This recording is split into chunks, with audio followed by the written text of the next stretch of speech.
modified the position of attention and also port arms for exhibition drill, the next piece of the puzzle are the shoulder movements. And we're going to start with right shoulder arms. I'm going to show you two different variations. One is going to be a little bit more efficient and easy to obtain. The second is going to be a little bit more violent and aggressive, but it's going to be a little bit more difficult. So you're going to have kind of your pick of movements in this particular shoulder movement to choose from. Now, the words that we're going to use, starting from port arms, remember port arms is port, arms, clap. The words that we're going to use are clap, grab, drive, cut. So we're going to clap the rifle, grab, drive, cut. So let's break that down. Notice that we're going to a vertical position. Again, just like with the logic behind going to a vertical port, a vertical shoulder movement is going to be a little bit easier to make precise or to clean. So it starts with that clap to the center. Again, we're going to go with a full arm extension. We're going to have our hand meet with the meaty part of the hand, clap. When we do this, we're going to grasp the rifle such that the pinky is in line with the ring of the receiver. So now we have a little bit lower of a grip from which to operate.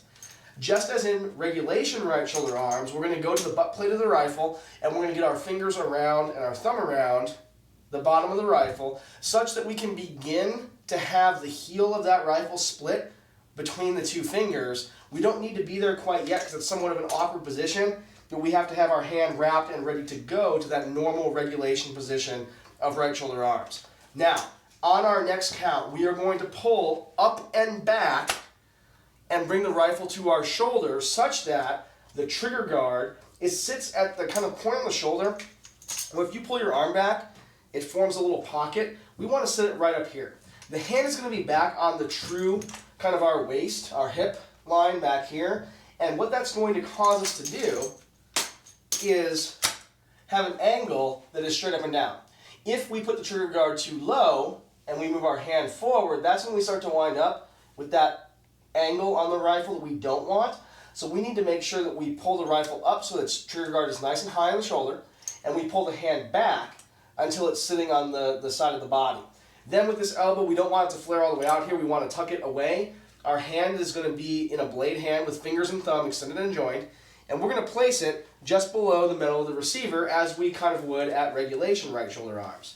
So when we do this together, 1, 2, up and in, and then we're going to cut the hand down, grasping the rifle to hold it straight up and down on our last count. So all together that is clap, grab, drive, cut. To return to port, we could use the similar mechanic. 1, 2, 3 will get us back to that port arms position. So that is the first right shoulder arms position. Let's do it at full speed together so we kind of have it in our hands and we can move on to our second variation. So starting at port, we have 1, 2, 3, 4, and to return to port, 1, 2, 3, and at full speed, 1, 2, 3, 4, and 1, 2, 3. Our second variation of right shoulder arms is far more aggressive. This comes from the Hawaiian style, the Hawaiian school of drill, where everything is about intensity, but also about a very efficient and relaxed approach to the rifle. The only thing that won't be relaxed is the force with which we bring this rifle into our shoulder as we go. So we're going to set it up the exact same way. It's going to be the exact same setup with a clap in the middle, and then we're going to grab the butt of the rifle, same as we normally would. But this time, we're going to employ a circular motion to bring the rifle around and strike downward at an angle to seat the rifle onto our shoulder. So watch how this happens. We have our clap to the middle. We have our grasp. Now as we grab, we're raising the rifle up until our arm is fully extended and our sling is facing to the rear. Now from here, what we're going to do is we're going to pull the rifle down at a downward angle until we wind up in the exact same position that we were in before, with the trigger guard on the knob of the shoulder, our elbow tucked back, and our hand all the way against the side of our body. But when we do this, 1, 2, we're going to employ all of our force pulling back on the rifle to really drive the rifle into that shoulder as hard as we possibly can. So pat your shoulder right now and tell it it'll be okay after we get used to this technique, the pain will diminish and we'll be left with something very, very sharp. Now, let's talk about what happens with this hand. Remember before in our first variation, we just kind of put our hand in on the small of the stock.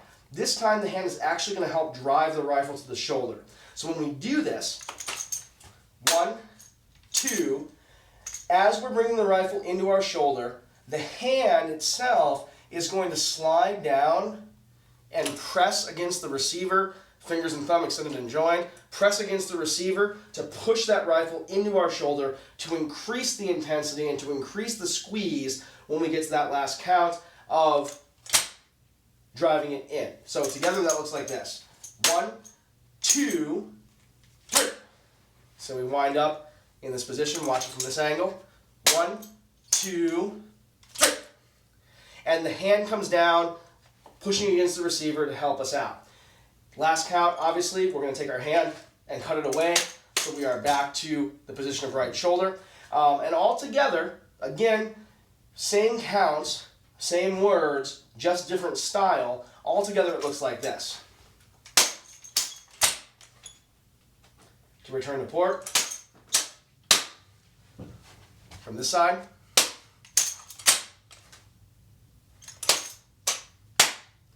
And so you can see that circular motion of the rifle coming into the shoulder is what drives the intensity.